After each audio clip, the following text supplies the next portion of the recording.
ಭಾರತದಲ್ಲಿ ವಿವಿಧ ನಂಬರ್ ಪ್ಲೇಟ್ಗಳಿವೆ. ಹಾಗಾದರೆ ವಿವಿಧ ಬಣ್ಣದ ನಂಬರ್ ಪ್ಲೇಟ್ಗಳ ಅರ್ಥವೇನು ನೋಡ್ಕೊಂಡು ಬರೋಣ ಬನ್ನಿ. ಮೊದಲಿಗೆ ವಿಂಟೇಜ್ ವಾಹನ. 50 ವರ್ಷದ ಹಳೆಯ ವಾಹನಗಳನ್ನು ವಿಂಟೇಜ್ ಎಂದು ಪರಿಗಣಿಸಲಾಗುತ್ತದೆ. ನಂತರ BH number plate. BH series number plate ಹೊಂದಿರುವ ವಾಹನವನ್ನು ಎಲ್ಲ ರಾಜ್ಯಗಳಲ್ಲೂ ಓಡಿಸಬಹುದು. ಇದನ್ನು ಮುಖ್ಯವಾಗಿ ಕೇಂದ್ರ, ರಾಜ್ಯ ಸರ್ಕಾರಿ ನೌಕರರು, ಸಾರ್ವಜನಿಕ ವಲಯದ ಉದ್ಯೋಗಿಗಳು ಮತ್ತು ಖಾಸಗಿ ಕಂಪನಿಗಳ ಉದ್ಯೋಗಿಗಳು ಬಳಸಬಹುದು. ಹಾಗೂ ಕಂಪನಿಯು ಕನಿಷ್ಠ 4 ರಾಜ್ಯಗಳಲ್ಲಿ ಶಾಖೆಗಳನ್ನು ಹೊಂದಿರಬೇಕು. ಬಿಳಿ ನಂಬರ್ ಪ್ಲೇಟ್.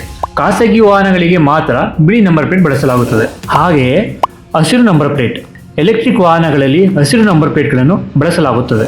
ಮತ್ತೆ ನೀಲಿ ನಂಬರ್ ಪ್ಲೇಟ್. ಡಿಪ್ಲೊಮ್ಯಾಟಿಕ್ ವಾಹನ ಎಂದರೆ ವಿದೇಶಾಂಗ ಸಚಿವಾಲಯದಿಂದ ನೋಂದಾಯಿಸಲ್ಪಟ್ಟಿದ್ದು, ಸಾಮಾನ್ಯವಾಗಿ ಇದನ್ನು ರಾಜತಾಂತ್ರಿಕರಿಗೆ ಮತ್ತು ವಿದೇಶಿ ಸರ್ಕಾರಿಗಳ ಪ್ರತಿನಿಧಿಗಳಿಗೆ ಪ್ರಯಾಣಿಸಲು ಬಳಸಲಾಗುತ್ತದೆ. ನಂತರ ಹಳದಿ ನಂಬರ್ ಪ್ಲೇಟ್.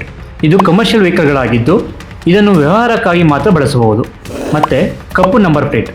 ಇದನ್ನು ಕಾರು ಬಾಡಿಗೆ ವ್ಯವಹಾರಕರು ಬಳಸುತ್ತಾರೆ. ಹಳದಿ ನಂಬರ್ ಪ್ಲೇಟ್ ಹೊಸ ವಾಹನಗಳಿಗೆ ಡೀಲರ್ ನೀಡುವ ತಾತ್ಕಾಲಿಕ ನೋಂದಣಿ ಇದಾಗಿದ್ದು, ಶಾಶ್ವತ ನಂಬರ್ ಸಿಗುವವರೆಗೆ ಇದನ್ನು ಬಳಸಬಹುದು.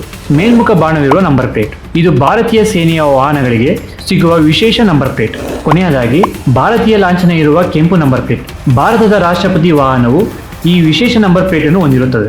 ಇನ್ನಷ್ಟು ಇಂಟ್ರೆಸ್ಟಿಂಗ್ ಮಾಹಿತಿಗಳಿಗಾಗಿ ಫಾಲೋ ಮಾಡಿ 360 ಕನ್ನಡಿಗ.